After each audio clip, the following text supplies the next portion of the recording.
Hi friends, this is Anna with Scrapping, Stamping, and Stuff. Today I want to share some simple cards with you made with this Blossoms and Bloom stamp set.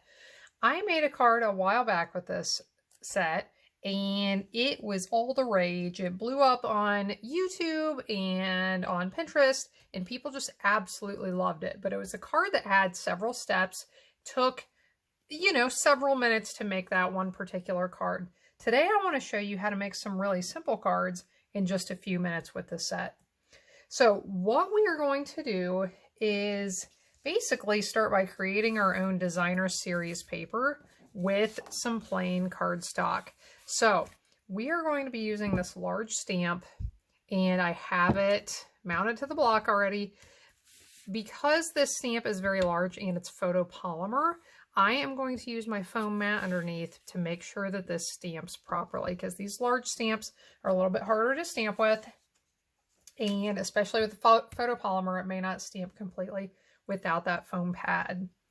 So I am going to ink up my stamp, and we're going to start by just covering this entire piece with these flowers.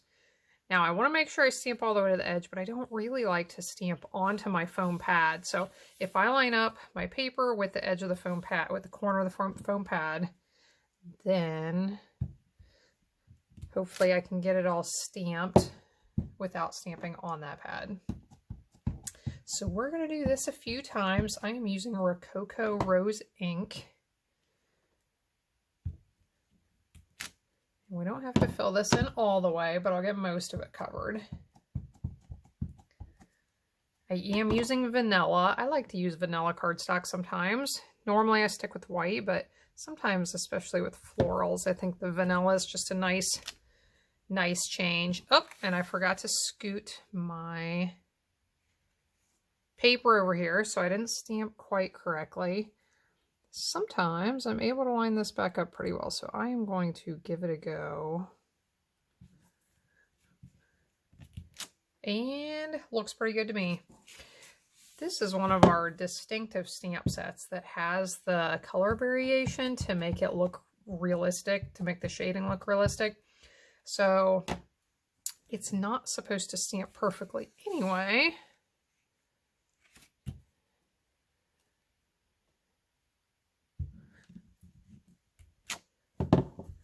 So basically what we are going to do is stamp all the way across this. I will add the flower centers, I'll add some leaves.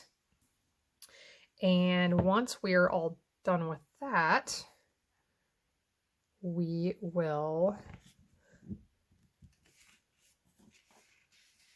going to scoot this up to make sure I get the bottom stamped here. Once we get everything stamped that I want on here, we're going to trim this up into different pieces to use on different cards.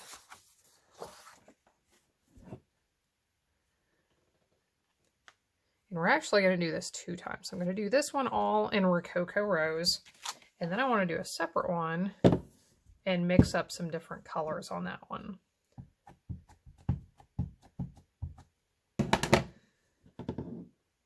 This is just a beautiful set. The stamp set does have a coordinating die set that has overlays for these big flower bundles. So you can just do some really neat things with this set.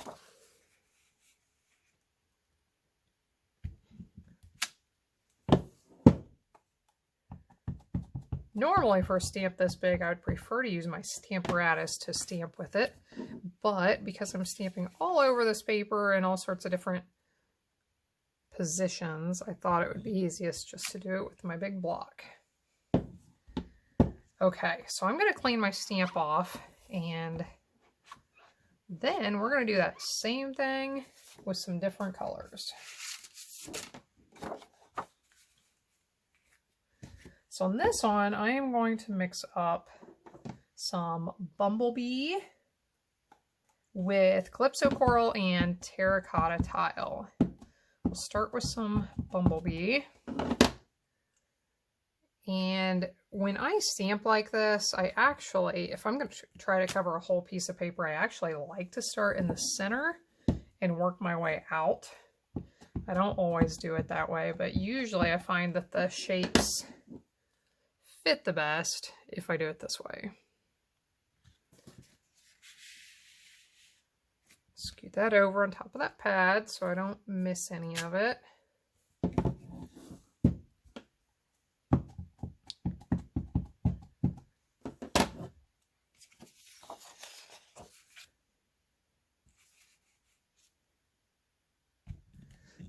Okay, now let's work with a different color. So I'll clean my stamp. Let's do some Calypso Coral next.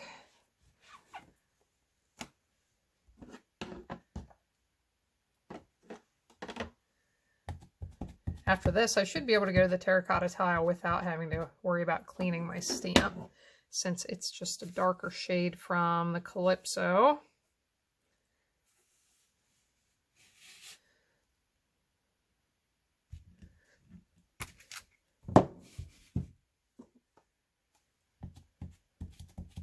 So we'll put one on that side. We'll put one of those over here on this side.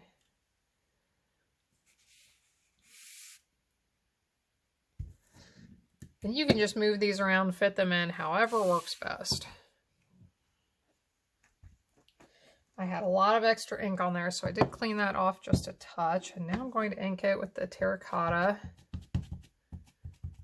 I just absolutely love this color. I've been using this color quite a lot on my projects.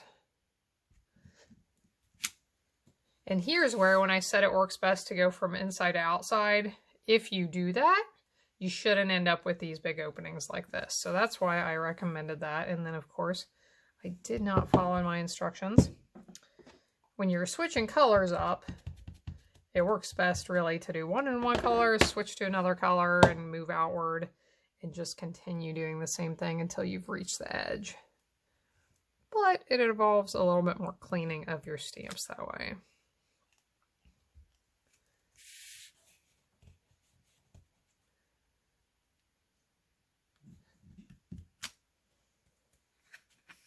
Okay, now let's clean this off, and I think we'll stamp another bumblebee or two. We'll make sure I get that ink off so I don't get my darker colors onto my bumblebee pad.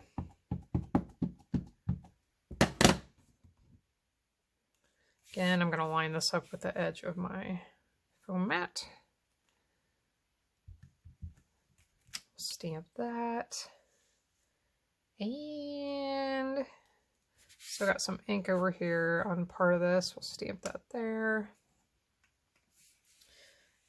Then I'm going to ink up darker colors one more time and get a couple of these corners done.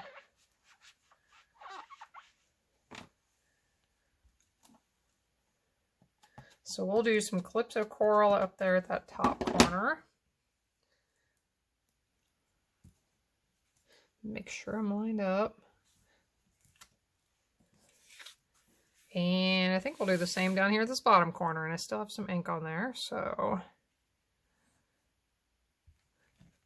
stamp that, and we will make that work. We can fill in here a little bit with some smaller stamps, and actually I think I will stamp one right there. Okay.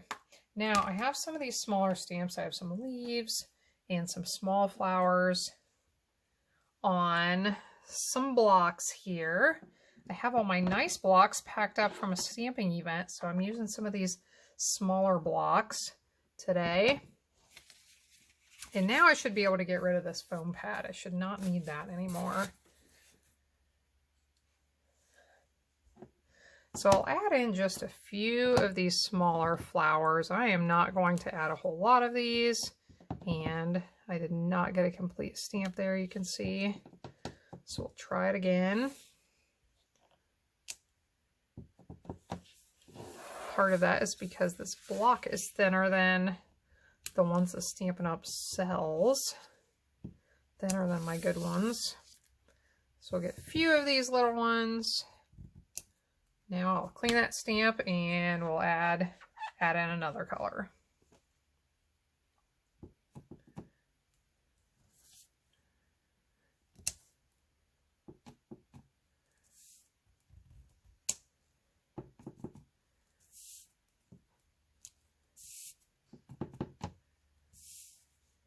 Okay, so with these smaller ones, we can fill in any gaps that we had after we stamped the large ones. And let's add a few of the Calypso Coral, and then this should look pretty good. What's going to be nice is after we do this, we are going to have a big area that we can cut down into smaller pieces, and we'll really be able to do a lot with this one piece of paper. Okay, let's bring our Rococo Rose one back in and look at it for a second. I think I'm going to leave this one just how it is and not add in any of those smaller flowers onto it. So we will add in some leaves.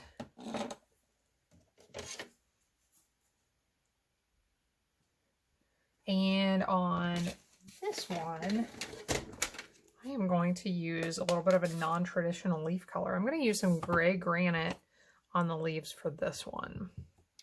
So stamp these all across. On our other one, we will pull in some green. So just stamp these all throughout in the openings, wherever it looks like you need something filling in. Try to turn them all around different directions so they don't all end up the same direction.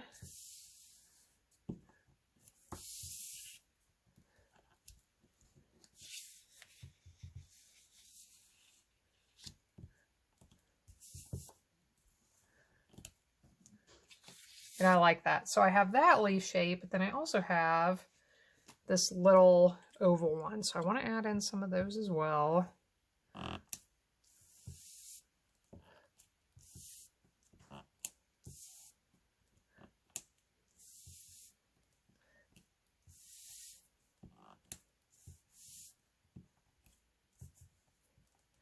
I really like how with the stamps you can create any kind of designer paper you want. That's basically what we're doing here. If you wanted to, if you want to start with some designer paper and do the steps we're going to start next and just trim it up onto and use it on a lot of different cards, you can do that. But this is kind of fun because you can make any designer paper that you want with any stamp set that you have.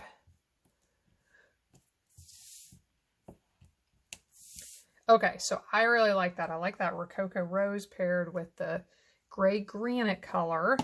Now on this one, I'm still deciding. I was going to put some green in, and I think I will. I think I'm just not going to add a lot of the green. So the reason I picked these colors today is because in this pad, I better check that, we are low on ink. If you haven't ever seen our pads re-inked before, I'll show you this. So you can spread some ink out on the surface. And this one I can tell is very dry, so I'm putting more ink on there than I would sometimes. So you can put it on, give it a minute to soak in. And the best is, which I don't have one right here with me right now, the best is to take, you could take a credit card or like a store rewards card, some kind of plastic card like that, and or a spoon, and just rub it all around, rub it back and forth so that that ink soaks in evenly. And as soon as I said that about the spoon, I remembered that I did have a spoon lying here for a different project I just did a few days ago. So here, I'm just going to scrape that around until all of that ink soaks in.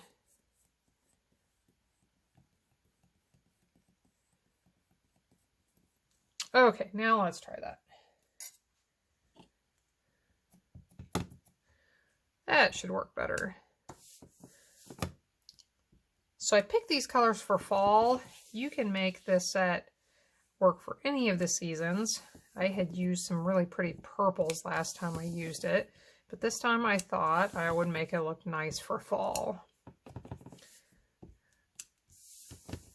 So without being completely fall colors, I think this is, I still think this looks really nice for fall with the yellows and the the reds and the coral.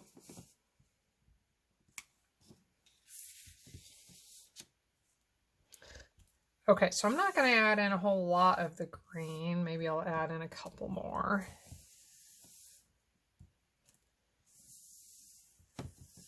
One down here. Okay, so I'm going to stop with that. And now we need to put those flower centers in. So I have two options for that. I have a stamp that will do the center. Looks like this. Or I also have a sponge dauber. So I'm going to grab my sponge dauber and start doing some of them this way. And then if I want to, I can go back in and add that stamp to some of them as well. Okay, so this is real easy. You just pick up that color from your pad, put a little bit of it in the center, and depending on how much you press and how much ink you picked up, you can make it lighter or darker to your liking.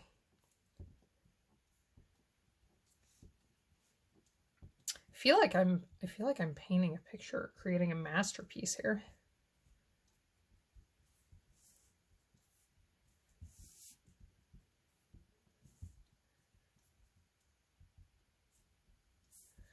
Okay, so we are getting close. I want to make sure I fill in the centers for those small flowers too, so I don't forget about them.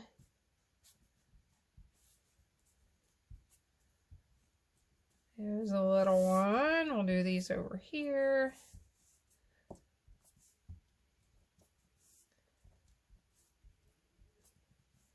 And we are almost done here.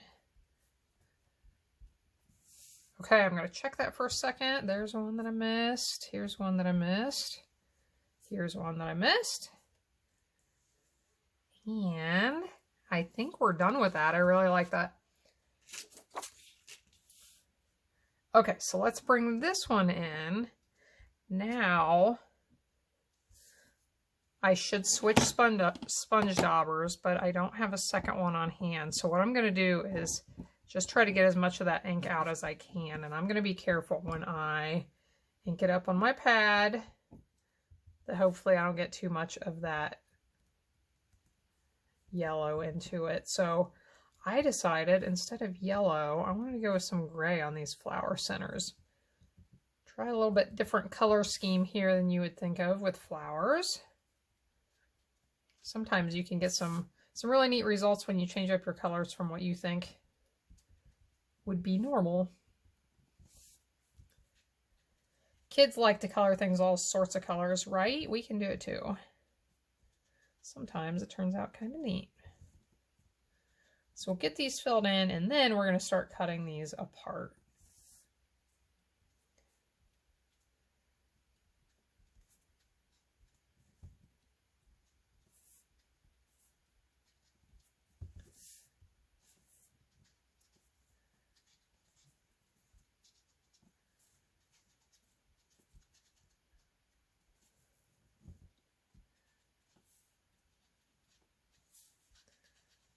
Okay, so let's look that over. I see one that I missed. It's pretty easy to miss on here if I am not careful. So I think this is a center as well. Okay, so let's go with that. We're going to stop with the stamping and sponging now, and let's trim these pieces apart so that we can put them on our cards. I am planning on making 10 cards with these, and I haven't decided exactly how large I'm going to cut these, but we will figure it out as we go. So I'm going to use a couple of classic sizes that I like to cut for my cards, and one of those that I like to use is a tall and skinny strip that only leaves borders on the left and the right side showing. So I'm going to cut this 3 3/4 of an inch wide, and then I want to cut it in the middle right at 5 1/2.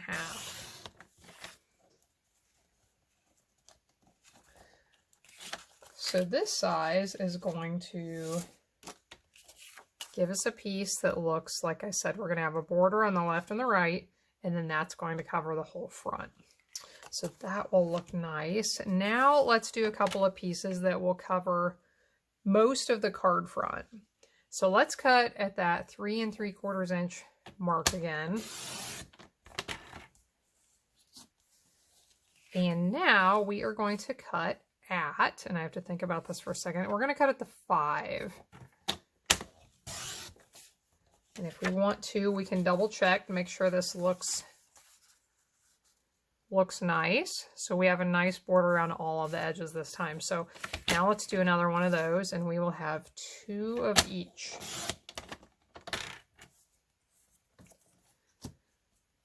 So those will be our rose cards. And as you can see, we have a few pieces left over here we can use on some cards. Now let's trim down this piece. And this one we are going to turn into 6 cards. So we'll do this one a little bit different. And first, I think I want to do a long narrow strip that will cover the card front from top to bottom, but just not be quite as wide. So let's do a 3-inch strip. We'll cut this in half at the 5.5. So we'll have those pieces for 2 cards. Now I'm going to have to play around with this because I am not exactly sure what I'm doing with what's left. So we have 5.5 inches here. Let's do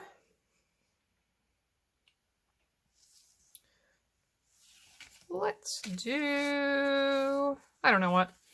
I think what I'll do is, sometimes I just start cutting. That may not be the right answer, but hey, we're going to try this. So I'm going to cut this at 4 inches, and then I'm going to cut it in half. So this is at 5.5. 2 3/4 will be half. So I got these 2 pieces, and I'm hoping they look nice on a card front. And they do. That totally works. So we have 2 of those. And now we have these 2, or this piece left to do 2 more cards. So we could do lots and lots of things. I think what I will do is just cut off a strip 1.5 inches over here on the right side and put these along an edge of the card.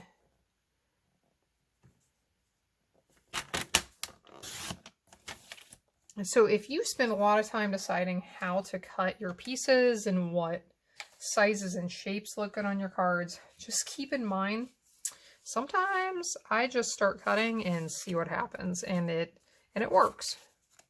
Okay, so we'll have 2 of those. We will have 2 with a strip along the edge.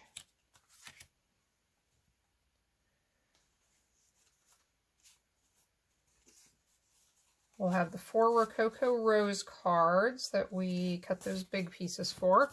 And then I have 2 with the bumblebee here. And we'll put those on about like that. So the other thing we will need to decide, which we don't have to decide right now, is where we're going to put our greetings. So first, let's just go ahead and attach these pieces to the cards. So I'm using my seal adhesive. I like to take strips like this and attach them near the edge of the card, just like that. So we can use it this way, or we can turn it sideways and stamp a greeting either down at the bottom, right here. You can put a greeting up there. But a strip like this along the edge is just a nice way to make a simple card. So we'll do 2 of those. That's with the terracotta tile cardstock. Now let's do our 2 pieces that have a small rectangle in the center.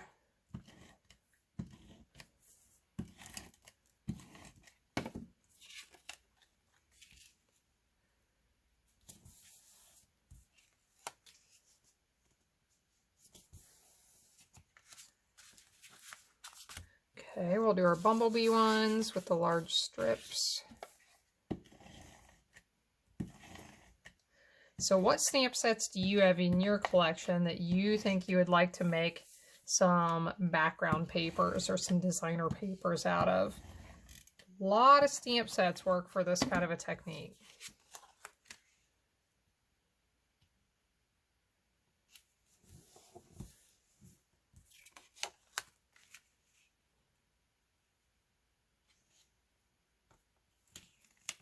I'm trying to put that one on crooked, so we'll try a second time. That looks better. And let's do our Rococo rose pieces. And these will look really nice with these pieces covering almost the entire fronts of the cards.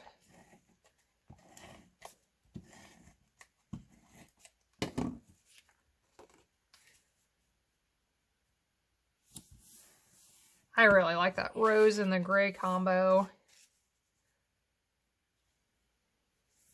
Last week I had made a different card with our prized peony bundle, and I used, let's see, I used Flirty Flamingo flowers, and I sponged them with some Poppy Parade ink, and I used basic gray for the leaves. And somebody told me I would have never thought to use gray on those leaves, and they commented on how much they liked that. So try some different color combos sometime. You may be surprised what you come up with.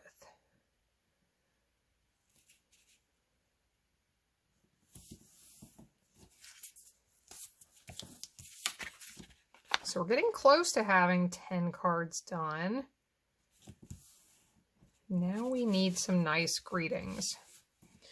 So some of these I think I'll stamp the greeting right onto the card, and some of them I think I'll put a little strip over top. So on these 4, I'm thinking I'll put a strip over top since we don't have much card front space left.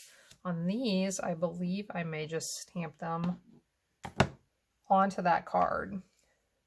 So I have 2 greetings that I pulled out from the Blossoms in Bloom stamp set. It has some really nice ones. Happy birthday, thinking of you, sure do miss you, hello, thank you, I like you a lot. That's cute, isn't it? And get well soon. So I've got my terracotta tile ink here because I know that's going to show pretty well on top of the bumblebee. So I think I'll do these 2 with thank you. You can do this anywhere, of course. Okay, so there's a couple of thank yous. Get my stamp clean. Now let's work on these 2.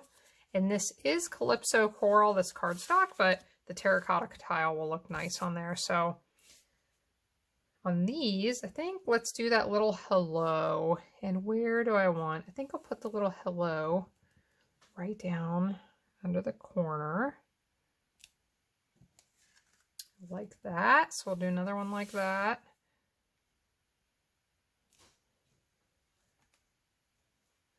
Cute. Now this one, I think I'm going to trim some greetings for that one as well. So I'll pull in some vanilla cardstock strips. When I cut down card front size pieces, the 4" by 5 1/4 pieces to go on the front of your card, kind of like these, they're just a touch larger than those. If you could see those. I always end up with these 1/2" strips. So I save them and I keep them in a little container under my craft table so they're easy to grab, so that when I need to stamp some greetings, I can pull these out and stamp on them. I'm struggling today. You know why paper has 2 sides? Oh, the other side has green on it. Okay, we'll just move down and not worry about that one. That's a little better. Do a few thank yous.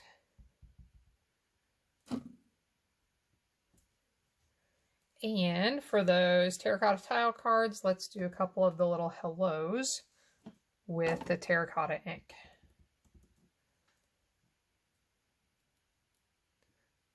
Sometimes it is difficult to stamp straight when there is a camera recording what I'm doing right above my project and I can't stick my head there. Okay, now we'll trim those down. And I usually like to add these on with dimensionals to pop them up a little bit.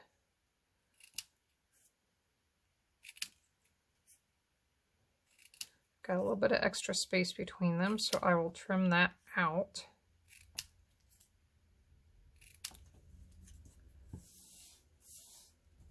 And a couple of little hellos. Oh, looks like I have an extra piece of cardstock there.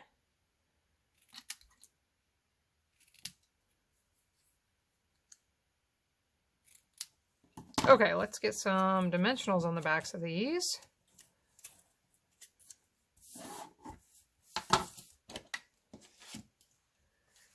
Here's my handy little trick for putting your dimensionals on the backs of your projects.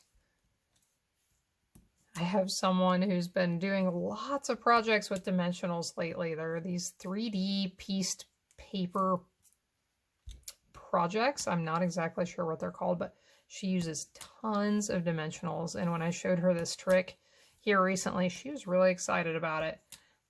Definitely makes it nice if your fingers don't work real well, or if you have arthritis.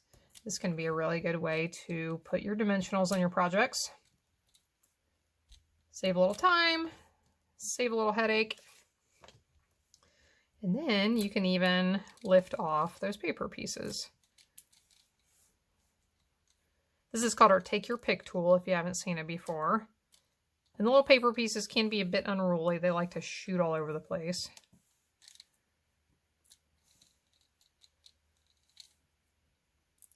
But this definitely can speed up the process. So I've been doing some more of these videos where we do like 5 or 10 cards, some simpler cards, and I show you the whole process. If you enjoy these, please let me know. Give me a comment, give me a like, let me know what you think and what you would like to see in the future. I am always looking for new ideas for my projects, and you can help me decide what I'm going to do next by letting me know what you like. Okay, so we'll turn that one that direction. We'll go a little different on this one. Put the thank you up here. We need our little hellos for these. So we could put one up there. My classic, this is one of my go-to designs right here, with our strip here and a little greeting down here. And we have 2 left. So these can go anywhere, wherever you like. Put one there, and we'll switch this one up, turn it sideways, and put it down here.